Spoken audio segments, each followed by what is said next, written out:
Welcome to the Fear and Greed Business News Afternoon Report for Monday, the 16th of December, 2024. I'm Sean Aylmer. Every afternoon, we've got the 5 stories that happened today that you need to know about. Story number 1, the S&P ASX 200 closed down a little over 0.5% today to 8,250 points.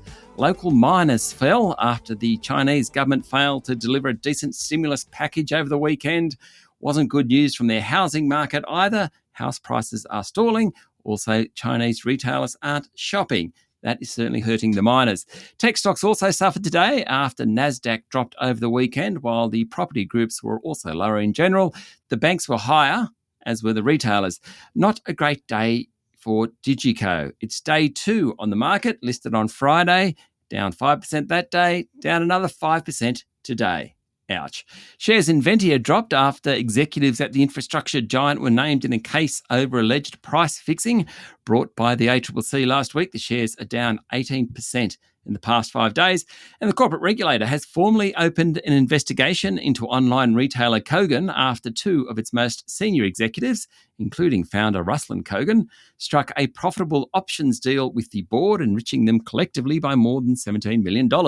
Story number 2, retail sales in China were worse than forecast last month. As I mentioned a moment ago, we care because the Chinese consumer is a very powerful driver of global economic growth, and they don't have the foot on the accelerator at the moment. There was also a drop in house prices in China. Generally, the world's second biggest nation is just looking a bit ordinary. That hasn't helped iron ore prices, which are much lower. The positive news, maybe, is that Bitcoin hit a new record high today, above $106,000 a unit. Other cryptos benefited. The Aussie dollar is trading just under 64 US cents. Story number 3, the majority of voters believe Australia will have a minority government after the next election, due by the middle of May next year.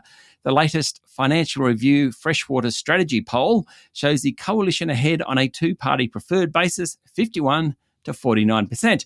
The primary vote is unchanged, ALP's at 30%, the coalition at 40%, Greens at 14%.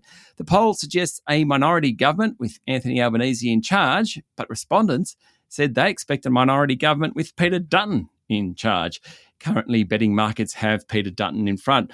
The survey says that in a bunch of areas, Peter Dutton leads Anthony Albanese, including understanding the problems facing Australians, can get things done, has a clear vision for Australia, strong leadership, and shares my values. Anthony Albanese was in front in only 2, would be easy to speak to, and is in touch with ordinary people. Story number 4, Treasurer Jim Chalmers has been busy downgrading the value of mining exports by $100 billion for this financial year. That will hit the bottom line of the mini budget, the MYEFO, which is due for release on Wednesday. Dr. Chalmers yesterday said he wasn't pessimistic about the mining sector, but the downgrade was the reality of weaker demand from China. MYEFO will also include a downgrade in company taxes by about $8.5 billion. It should include lower than expected outgoings in terms of unemployment benefits, given the labour market is so strong. Market economists expect a budget deficit this financial year of between $25 and $30 billion. And story number 5, in Victoria, Treasurer Tim Pallas is leaving politics after nearly 20 years in Spring Street. I'm no expert in state politics, but to last 20 years in Victoria is a pretty good effort. Mr. Pallas said the state's economy is in a strong position, notwithstanding recent data and plenty of criticism suggesting the opposite. The longest-serving standalone state treasurer Victoria has had said it's been an honour and privilege to serve the people of Werribee, which of course is his electorate. Staying local, Canberra Airport today said Qatar Airways will restart flights to the ACT next year after ceasing services during the pandemic. That's it for the afternoon report for Monday, the 16th of December, 2024. Make sure you hit follow on the podcast. We'll be back tomorrow morning with the Tuesday edition of Fear and Greed Business News. I'm Sean Aylmer. Enjoy your evening.